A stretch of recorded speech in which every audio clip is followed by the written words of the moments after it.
بسم اللہ الرحمن الرحیم ثم ذکر المصنف دلائل کل من المسائل الثلاث فقال، یہ چند سطریں گزشتہ بحثی سے متعلق ہیں، پھر اس کے بعد بحث بدل جائے گی۔ یہ آپ پڑھ چکے ہیں تفصیل کے ساتھ، ملا احمد جیون علیہ رحمہ اس پوری بحث کو سمجھا چکے ہیں، لیکن متن کی جو عبارت ہے وہ یہاں پوری ہو رہی ہے۔ شروع ہوئی تھی متن کی عبارت یہاں سے وَلِذَالِكَ صَحَّ إِيقَاعُ الطَّلَاقِ بَعْدَ الْخُلَعِ، ایک مسئلہ، پھر دوسرا مسئلہ وَوَجَبَ مَہْرُ الْمِثْلِ بِنَفْسِ الْعَقْدِ فِي الْمُفَوَّضَةِ وَكَانَ الْمَهْرُ مُقَدَّرًا شَرْعًا غَيْرَ مُضَافٍ إِلَى الْعَبْدِ۔ یہ تین مسئلے سلسلے وار متن میں بیان کیے، پھر ان کی دلیلیں دے رہے ہیں کہ خلا کے بعد طلاق دینا صحیح ہے، مفوضہ میں نفس عقد ہی سے شوہر کے ذمہ مہر واجب ہو جاتا ہے، مہر کی اقل مقدار شارع کی جانب سے مقدر اور مقرر ہے۔ ان کی دلیلیں کیا ہیں آپ پڑھ چکے ہیں، ملا احمد جیون نے پوری تفصیل بیان کر دی ہے کہ دلیل کیا ہے، لیکن ماتن کی طرف سے ابھی کچھ نہیں آیا تھا۔ یہاں سے یہ کہتے ہیں کہ پھر مصنف نے تینوں مسائل کے دلائل بیان کیے اور فرمایا، آگے متن کی عبارت عملاً بقولہ تعالی، خلا کے بعد طلاق دینا صحیح ہے، اللہ کے ارشاد فَإِن طَلَّقَهَا فَلَا تَحِلُّ لَهُ پر عمل کرتے ہوئے، ہے نا؟ کیسے فَإِن طَلَّقَهَا فَلَا تَحِلُّ لَهُ پر عمل ہو رہا ہے وہ ساری تفصیلات آپ پڑھ چکے ہیں۔ وَأَن تَبْتَغُوا بِأَمْوَالِكُمْ، شوہر کے ذمہ نکاح صحیح میں نفس عقد سے مہر لازم ہو جاتا ہے، یہ عمل کرتے ہوئے اللہ کے ارشاد ان تبتغوا باموالکم پر، ٹھیک ہے، اور مہر کی اقل مقدار شارع کی جانب سے متعین ہے، یہ عمل کرتے ہوئے اللہ کے ارشاد قد علمنا ما فرضنا علیہم پر۔ تینوں کی دلیلیں اتنی اختصار کے ساتھ ماتن نے پیش کر دی، ان کی تفصیلات آپ پڑھ چکے ہیں۔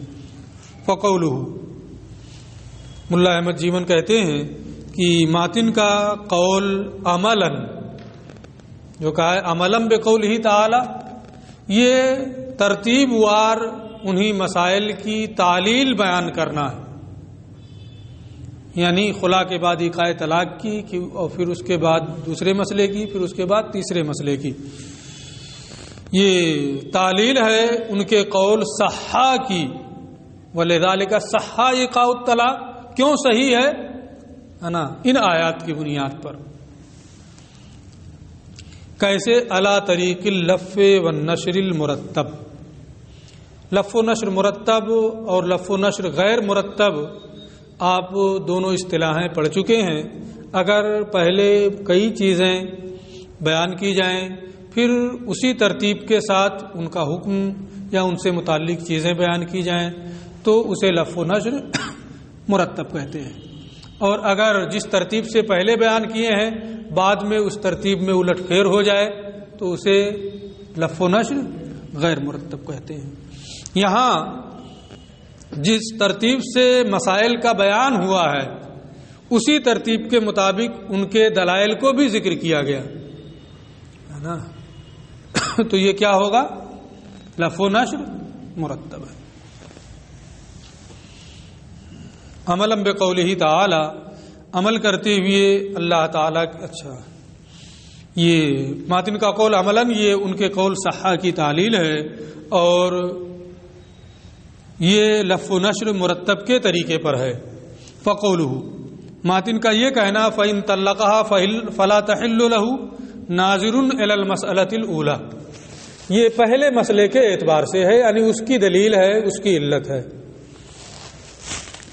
وقولہ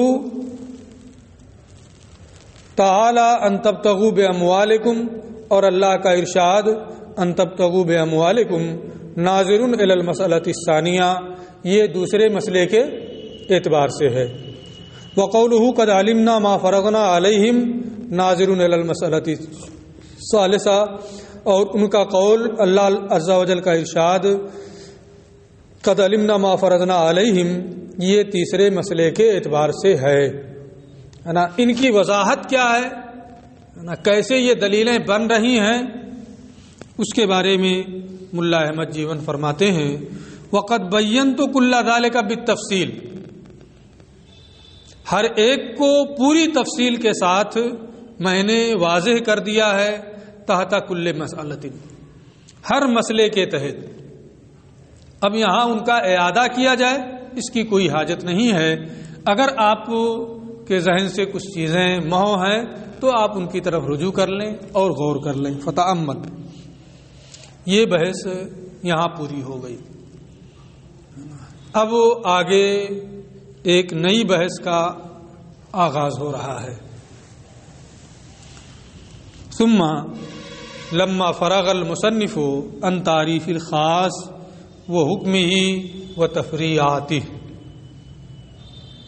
مصنف خاص کی تعریف، اس کے حکم اور اس سے اس کی تفریعات سے جب فارغ ہو گئے، تعریف بھی کر دیا ہے نا، حکم بھی اس کا بیان کر دیا ہے، اور ساتھ ساتھ تفریعیں بھی اس کی ذکر کر دی، 3 حکم ثانی سے متعلق اور 4 حکم اول سے متعلق، 7 تفریعیں بھی حکم خاص سے متعلق انہوں نے ذکر کر دی ہیں۔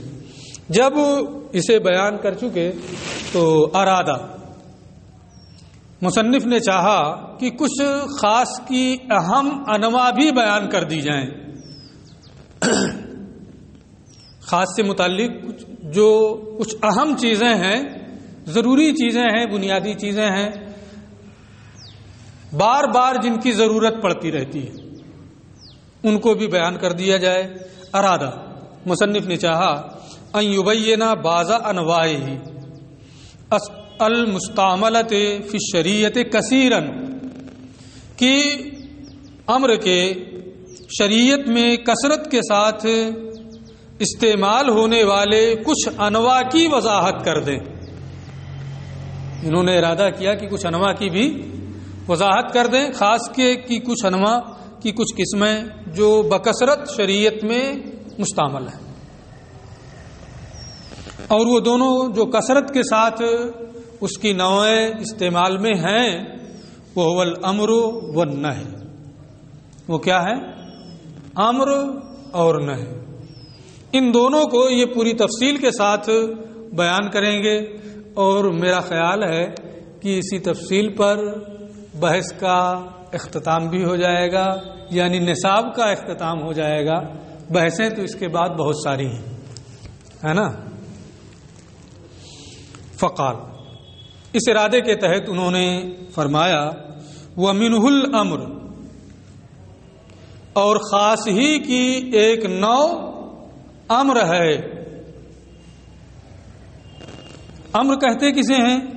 وَهُوَ قَوْلُ الْقَائِلِ لِغَيْرِهِ عَلَى سَبِيلِ الْإِسْتِعْلَاءِ افعل، امر کہتے ہیں قائل کا دوسرے سے اپنے آپ کو بڑا سمجھتے ہوئے افعال کہنا، واقع میں وہ بڑا ہے کہ نہیں ہے اس سے غرض نہیں ہے نا۔ قائل کا اپنے آپ کو بڑا سمجھتے ہوئے دوسرے سے افعال کہنا، یہ کیا ہے؟ خاص ہے. تعریف کر دی, ابھی یہ وضاحتیں اس کی آئیں گی کہ کیا ہے, کون جنس ہے, کون فصل ہے, کون خاص ہے, کیا ہے, سب ساری چیزیں آ رہی ہیں, ہے نا. ایک ترتیب سے آپ دیکھتے ہوئے چلیں. یہ کہتے ہیں اے من الخاص الامر, خاص کی ایک نوع کیا ہے, امر. الامر جو ہے ایک تو ما صدق علیہ الامر ہوتا ہے,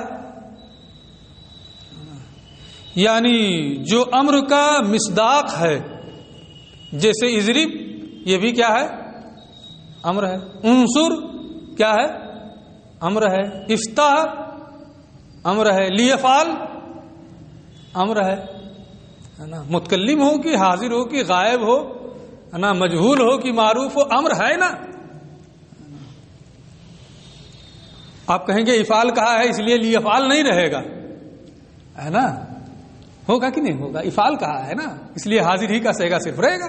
اس کا جواب بعد میں آ رہا ہے نا. یہ سب کو شامل ہے نا. میں جو کہہ رہا ہوں حاضر, غائب, متکلم, ہے نا, معروف, مجہول, سب کو شامل ہے.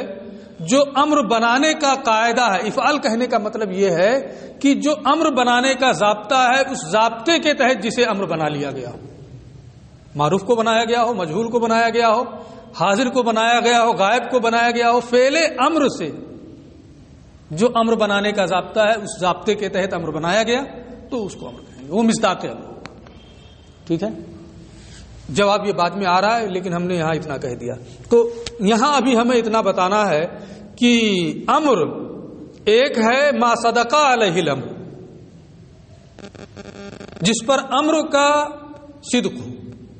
اضرب امر کا صدق ہو رہا ہے, انصر امر کا صدق ہو رہا ہے, افتح امر کا صدق ہو, سب امر ہے.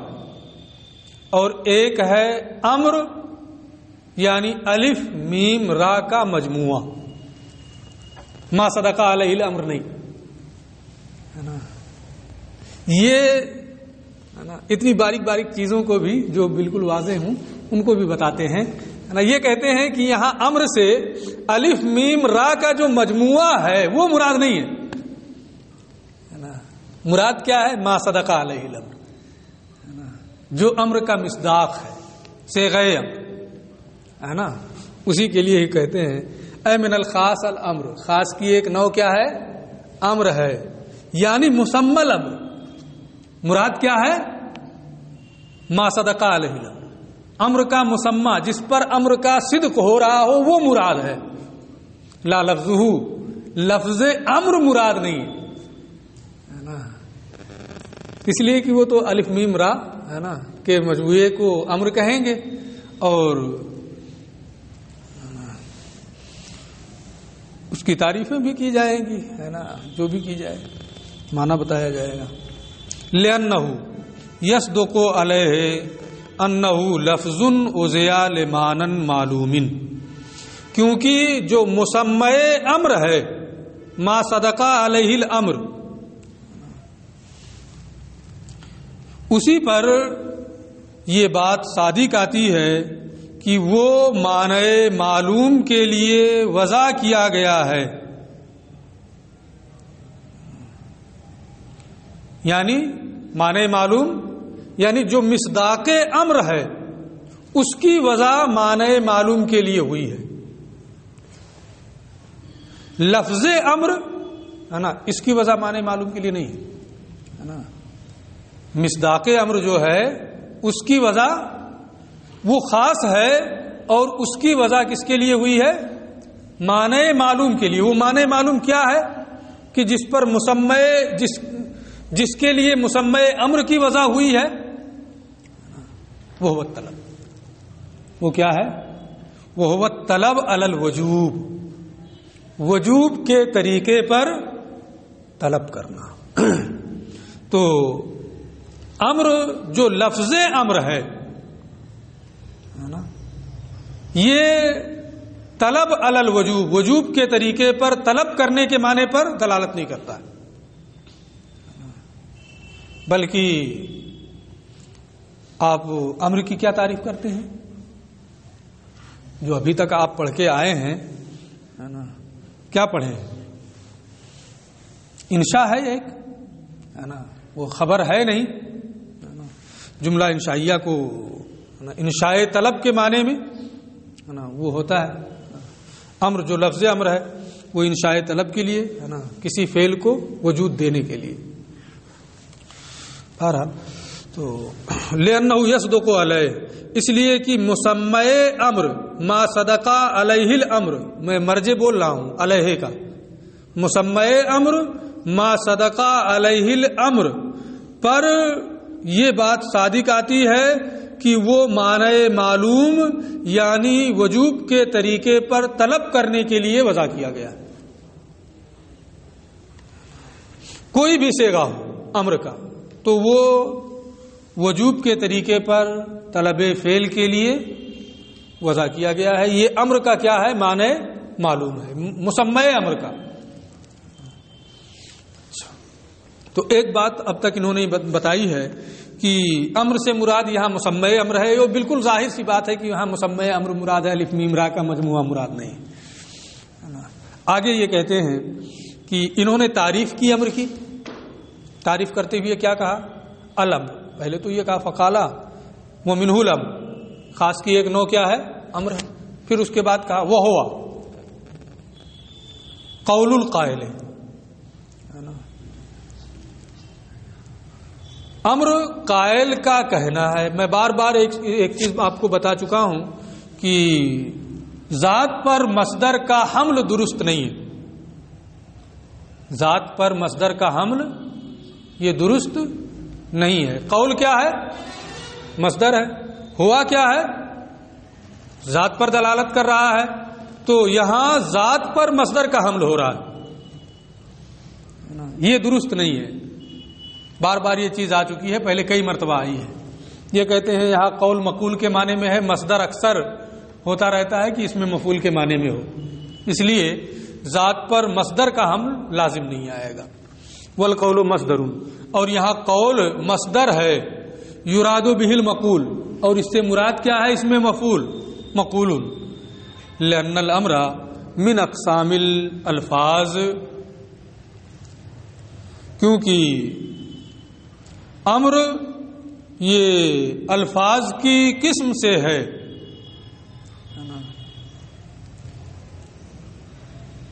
تو امر یہ از قبیل الفاظ ہے، اور خاص یہ بھی کیا ہے؟ امر چونکہ خاص کے قبیل سے ہے اور خاص الفاظ کے قبیل سے ہے، لہذا امر بھی کیا ہوگا؟ الفاظ ہی کے قبیل سے ہوگا، الفاظ ہی کی قسم وہ ہوگا. تو چونکہ وہ الفاظ کے قبیلے سے ہے، الفاظ کی قسم ہے، تو جب وہ الفاظ کی قسم ہے امر، تو اس پر مصدر کا حمل یہ درست نہیں ہوگا. اس کا انہوں نے جواب دیا کہ یہاں قول سے مقول مراد ہے، لہذا مصدر پر حمل سے کوئی خرابی لازم نہیں آئے گی. صرف انداز بدل دیا ہے، بات وہی ہے کہ وہ ذات ہے اور یہ مصدر ہے. ذات پر مصدر کا حمل صحیح نہیں ہوتا ہے، اس لیے یہاں قول کو مقول کے معنی میں لے لیا گیا ہے. اب اس کے بعد پھر تعریف کے تعلق سے یہ کہتے ہیں وہ ہوا جنس قول القائل. قول یہ جنس ہے، یشمل کل لفظ، ہر لفظ کو شامل ہے. وَقَوْلُهُ عَلَى سَبِيلِ الْإِسْتِعْلَاءِ، اور ان کا یہ کہنا کہ استعلاء کے طریقے پر اپنے آپ کو بڑا سمجھتے ہوئے. اگر التماس ہو تو التماس میں کیا ہوتا ہے کہ طلب فعل مات تساوی، تساوی کے ساتھ، برابری کے ساتھ فعل کو طلب کرنا، وہاں استعلاء نہیں ہوتا ہے. دعا میں کیا ہوتا ہے؟ اپنے آپ کی فروتنی اور عاجزی ظاہر کرتے ہوئے اللہم اغفر لی کہنا، وہاں بھی تو امر ہے، لیکن اپنے آپ کو بڑا سمجھتے ہوئے، اپنے آپ کو عاجز اور کمتر سمجھتے ہوئے. تو ماتن کا جو قول ہے علی سبیل الاستعلاء، اس سے التماس اور دعا خارج ہو گئے. وبقی فیہ النہی، اور اس تعریف میں نہ ابھی شامل ہے اور وہ خارج ہو گیا، فخرج بقولہ افعال، اور وہ افعال سے خارج ہو گیا کیونکہ نہ میں بھی عدم فعل کی طلب ہوتی ہے، فعل نہ کرنے کی طلب، فعل نہ کرنے کی طلب استعلا کے طریقے پر، یعنی لا تفعال کے ذریعے سے کسی سے کوئی کام نہ کرنے کو کہنا کہ نہ کرے. اس کا بیان تو بعد میں آئے گا.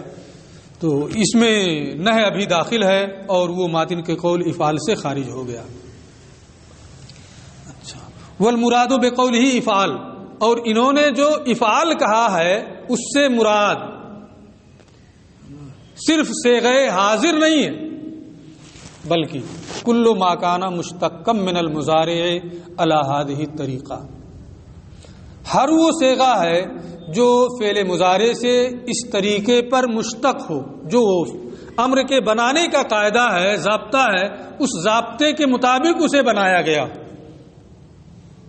سواء کان حاضرا، خواہ وہ حاضر ہو، او غائبا یا غائب ہو، او متکلما یا متکلم ہو، او معروفا یا معروف ہو، یا مجہول ہو، کچھ بھی ہو جو فعل مضارع سے امر بنانے کا ضابطہ ہے، اگر اس ضابطے کی روشنی میں اس کو بنایا گیا ہے تو افعال سے وہی مراد ہے، خاص لفظ افعال مراد نہیں. اچھا، اب ایک چیز اس میں اور بھی ہے کہ جو ضابطے کے مطابق بنایا گیا، بغیر ضابطے کے اگر اس میں امر کا معنی پا لیا جائے، نزالے امر کے معنی میں ہے لیکن ضابطے کے مطابق بنایا گیا ہے، وہ خارج ہے نا. لیکن جو ضابطے کے مطابق بنایا جائے وہ داخل رہے گا، چاہے وہ حاضر ہو، غائب ہو، متکلم ہو، معروف ہو، ہے نا، کوئی بھی ہو.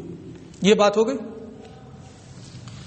لیکن ایک اور یہ ایک چیز اور بتا رہے ہیں، ولیکن بشرط ان یکون المقصود منہ ایجاب الفعل، لیکن اس شرط کے ساتھ، یعنی ضابطے کے مطابق صیغہ امر سے، صیغہ مضارع سے امر کو بنایا گیا ہو، اب وہ کوئی بھی صیغہ ہو، ہے نا، وہ امر ہے نا، لیکن یہ شرط ہے کہ اس سے مقصود ایجاب فعل ہو، اس سے مقصد فعل کو واجب کرنا ہو. اگر اس سے مقصد ایجاب فعل نہیں ہے بلکہ زجر ہو، جیسا کہ بلاغت میں آپ نے پڑھا ہے کہ زجر کے معنی کے لیے بھی آتا ہے، توبیخ ہو یہ معنی بھی آپ نے پڑھا ہے، تحدید ہو یہ معنی بھی آپ نے پڑھا ہے، تو ہے تو وہ بھی صیغہ امر لیکن اس کا مقصد ایجاب فعل نہیں ہے. اس لیے تحدید، زجر، توبیخ جو تمام صیغے امر کے ہیں وہ سب کے سب اس تعریف سے خارج ہیں، کوئی بھی اس میں داخل نہیں ہے کیونکہ ان کا مقصد ایجاب فعل نہیں ہے. ٹھیک ہے. ولیکن بشرط ان یکون المقصود منہ ایجاب الفعل، لیکن یہ شرط ہے کہ اس سے اس کا مقصد فعل کو واجب کرنا ہو. وَيَعُدُّ الْقَائِلُ نَفْسَهُ عَالِيًا، اور کہنے والا اپنے آپ کو بڑا سمجھے، اپنے آپ کو بڑا شمار کرے. سواء کان عالین فی الواقع اولا، حقیقت میں وہ بڑا ہو یا نہ ہو اس سے بحث نہیں. اگر آپ اپنے کسی ساتھی سے کہتے ہیں یار چلو بازار گھوم کے آتے ہیں، چلو بازار چلو، تو یہ بھی امر ہی ہے نا. کیا یہ ایجاب ہے کہ بازار چلنا واجب ہے؟ التماس ہے. وَيَعُدُّ الْقَائِلُ نَفْسَهُ عَالِيًا، اور کہنے والا اپنے آپ کو بڑا سمجھ کر کے کہہ رہا ہو، خواہ وہ واقع میں ہو یا نہ ہو. اگر واقع میں بھی وہ بڑا ہے اور کہہ رہا ہے تو کوئی بات نہیں ہوتی، لیکن نہیں ہے اور ایسا کر رہا ہے تو کہا جاتا ہے کہ تہذیب نہیں ہے نا، بے ادب ہے، گستاخ. اس کا مطلب کیا ہوا کہ اگر کوئی بڑا نہیں ہے پھر بھی کہہ رہا ہے تو بھی وہ امر ہی ہوگا، اگرچہ وہ گستاخ، بے تہذیب، بے ادب ہو. ولہذا یہی وجہ ہے نصب الی سوء الادب ان لم یکن عالیہ، اگر کوئی شخص واقع میں بڑا نہیں ہے پھر بھی وہ ایسا کر رہا ہے تو یہ بے ادبی کی جانب اسے بے ادبی کی جانب منسوب کیا جاتا ہے، یہ گستاخ ہے، بے ادب ہے، بے تہذیب ہے۔ اچھا، وبما ذکرنا، یہ جو تفصیل ہم نے بیان کی، یہ کہتے ہیں اس سے وہ اعتراض ختم ہو گیا جو یہاں لوگ کرتے ہیں۔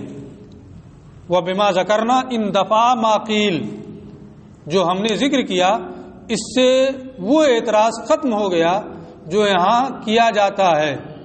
کیا ہے وہ؟ کہ ان ارید بہ اصطلاح العربیہ فلا حاجت الی قولہ علی سبیل الاصطلاح، اگر قول القائل لغیرہ فعل ہے نا، اگر اس جو یہ بتا رہے ہیں اس سے عربی قاعدہ مراد ہے کہ عربی قاعدے میں امر کسے کہتے ہیں، تو علی سبیل الاصطلاح کی کوئی ضرورت نہیں ہے۔ کیوں؟ اس لیے کہ التماس اور دعا بھی عربی قاعدے کے مطابق کیا ہے؟ امر ہے۔ اس لیے اگر مراد عربی اصطلاح ہے تو علی سبیل الاصطلاح کہنے کی کوئی حاجت نہیں ہے۔ یہ کہتے ہیں کہ ہم نے جو بتایا ہے اوپر اس سے یہ ختم ہو گیا اعتراض۔ کیوں ختم ہو گیا؟ کہ ٹھیک ہے نا، عربی ضابطے کے مطابق التماس اور دعا یہ دونوں امر ہیں، لیکن اس میں تساوی کا معنی پایا جاتا ہے۔ اس میں کیا ہوتا ہے؟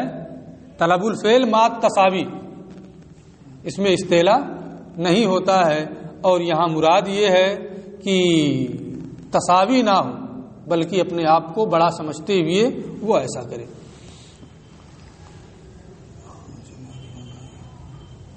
وَإِنْ أُرِيدَ بِهِ اصطلاح الاصول، اور اگر اس سے اہل اصول کی اصطلاح مراد ہے تو یہ تعریف صادق آتی ہے تحدید اور تعجیز پر بھی، کیونکہ جو ایسا تحدید کے طور پہ کہتا ہے اے معلوم ایسے تم جو چاہو کرو، ہے نا، تو اس میں کہنے والا اپنے آپ کو بڑا سمجھتا ہے کہ نہیں؟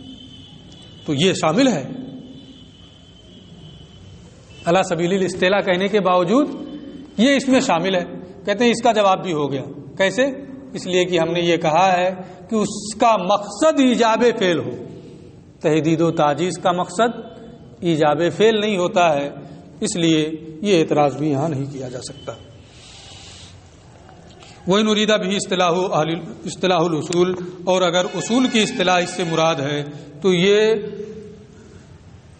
تحدید اور تعجیز پر بھی صادق آتا ہے، لأنه أيضا على سبيل الاصطلاح، اس لیے کہ وہ بھی اصطلاح کے طریقے پر ہے۔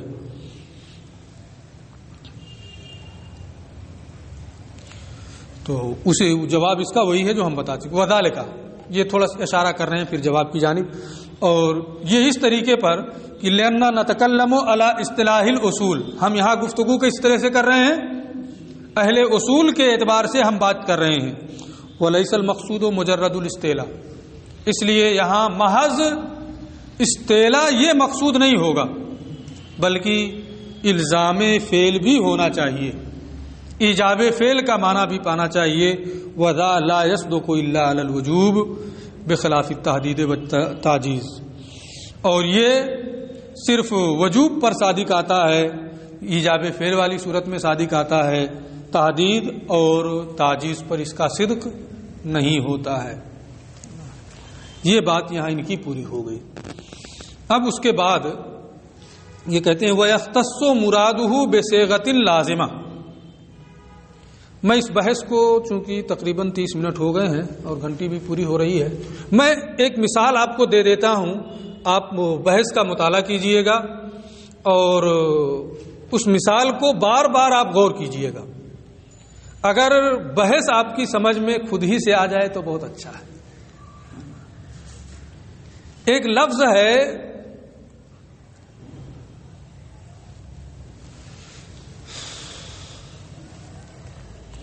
کہ لفظ معنی کے ساتھ خاص ہو اور معنی لفظ کے ساتھ خاص ہو.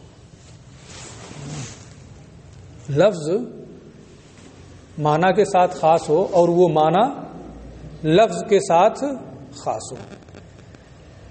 جیسے انسان ہے یہ حیوان ناطق کے لیے خاص ہے اور حیوان ناطق انسان کے ساتھ خاص ہے.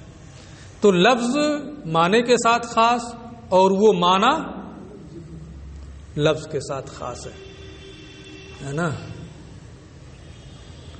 اور کبھی ایسا ہوتا ہے کہ کوئی معنی کسی لفظ کے ساتھ تو خاص ہوتا ہے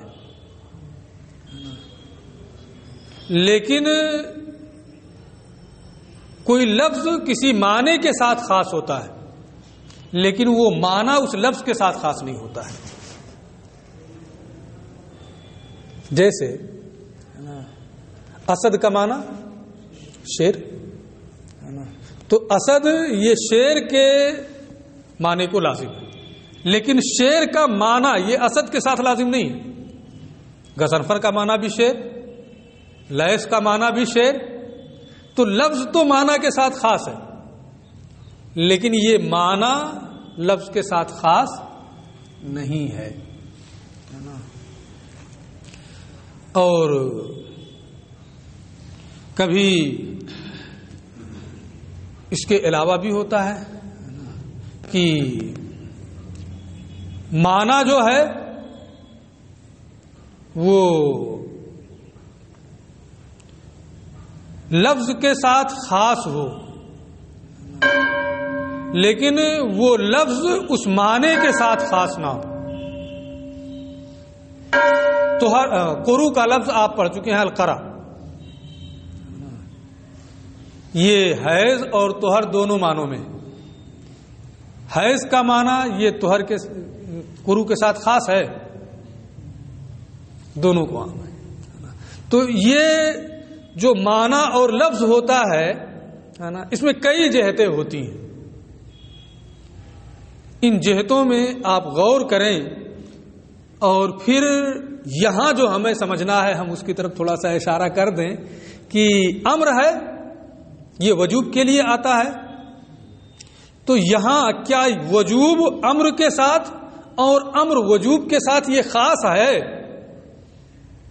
یا وجوب امر کے علاوہ اور امر وجوب کے علاوہ معنوں کے لیے بھی ہوگا؟ کئی صورتیں بن رہی ہیں نا. ایک صورت تو یہ کہ امر سے وجوب ہی ثابت ہوگا، وجوب امر ہی سے ثابت ہوگا، دونوں طرف سے لزوم ہو. اور ایک یہ کہ وجوب امر سے بھی ثابت ہوگا، امر کے علاوہ سے بھی ثابت ہوگا. امر مثالیں میں سب کی دوں گا لیکن ابھی صرف اشارہ کر رہا ہوں. امر یہ اس سے وجوب بھی ثابت ہوگا، وجوب کے علاوہ اباحت اور ندب بھی ثابت ہوگا. کئی صورتیں، 3 صورتیں یہ بھی بن گئی نا. تو کسی بھی لفظ کو لے کر کے ان میں غور کریں اور پھر اس معنی میں امر میں غور کریں. انشاءاللہ اس کی تفصیل ہم کل آپ کے سامنے پیش کریں گے کہ کیا کیا صورتیں بنتی ہیں اور کیسے پھر آپ اس کو سمجھ سکتے ہیں اور حل کر سکتے ہیں. السلام علیکم.